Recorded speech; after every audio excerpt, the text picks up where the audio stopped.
lihat dalam PKR ataupun di luar PKR, even di atas pagar, saya lihat ramai yang sebenarnya menyokong Rafizi Ramli. Cuma Betul, kita tak nafikan. dia ada punya his own supporter. Even kalau we see You tahu tak podcast- kenapa ramai menyokong dia? Ya.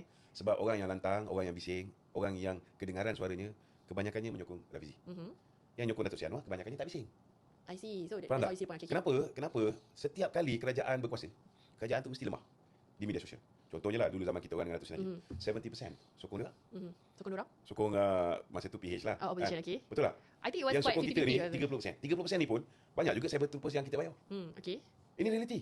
Tetapi the moment kita kalah pilihan raya, 2018, 18. saya expect bila saya lawan Tun Dr. Mahathir ketika tu, saya expect 2 tahun dia akan ganam.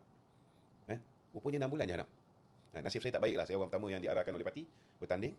Saya ahli Seri Gading tapi disuruh bertanding dekat Sungai Kandis di Selangor.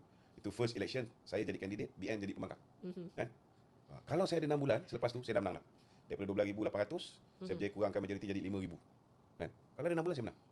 Saya expect Tun Dr. Mahathir akan jatuh dalam tempoh 2 tahun. Tapi 6 bulan orang dah benci dia. Orang yang dulu benci kita tu, terbalik. Ya, I think Sokong sentimen Mahathir atau UMNO waktu tu Dia memang. sebenarnya dia bukan sentimen Mahathir ke UMNO ke, tak ada. Saya nak beritahu, siapa jadi kerajaan memang bersiap sedialah kena balung. Oh, so sekarang ni Tak UMNO macam sedia tak? sekarang lah. Apa Datuk Seri Anwar tak buat? Okay. Saya cakap terus terang, ada kejayaan yang Datuk Seri Anwar buat ni lebih baik daripada Datuk Seri Najib. Kan? Tapi ada tak orang yang appreciate? Tak ada. Sebab dia kerajaan. You need to always. You cerita pasal mata wang. Mata wang sekarang excellent dah 3.8 dah. Betul, 3.8. Nak cerita apa benda lagi? Daripada 4 lebih. Dekat 4.8 tak silap saya. Sekarang dah RM1 tau.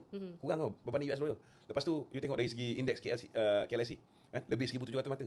Dari segi pertumbuhan ekonomi 5.5%. Dalam keadaan kita dunia sekarang tengah kelang kabut, kita steady je senyum je. Walaupun orang kata siapa ringgit mengukur sebab USD melemah, tapi boleh bangkang balik. Baik, tak ada banyak aspek. Kita punya foreign direct investment tertinggi dalam sejarah. Even currency negara-negara kita punya kawan-kawan pun jatuh Kita punya juga. kadar pengangguran jatuh, kita punya kadar inflasi alhamdulillah. Memanglah ada rakyat masih rasa sebab dari segi inflasi makanan memang sikit tinggi.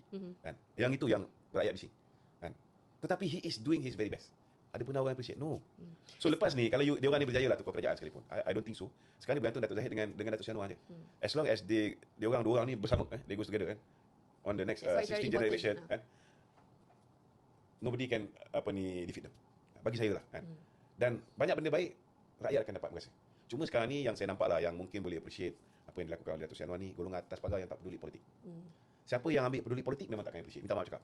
Kan? Besok lusa kalau dia orang jadi kerajaan, dia orang pula kena tibai. Sama juga masa Muhyiddin jadi kerajaan, dia kena tibai. Masa Ismail Sabri jadi kerajaan, dia kena juga.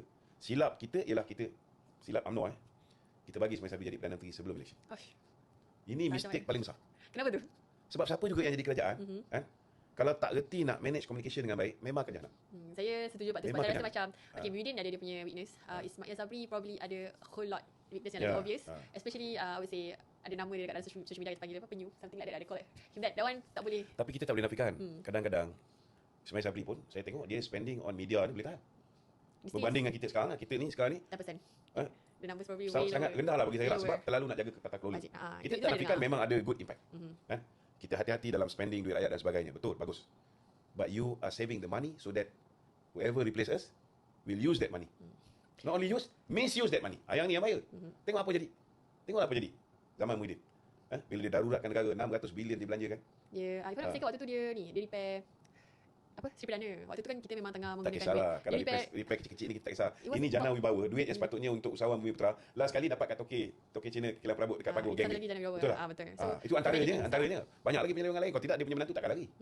Itu antara benda yang saya rasa kita nak kupas tu kena jauh lagi dalam. Tapi saya ada satu yang Itu sebabnya bagi saya kan, at this moment kita kena sedar bahawa kerajaan buat benda bagus macam mana sekalipun, tapi kalau tak jaga komunikasi, jahanam. betul.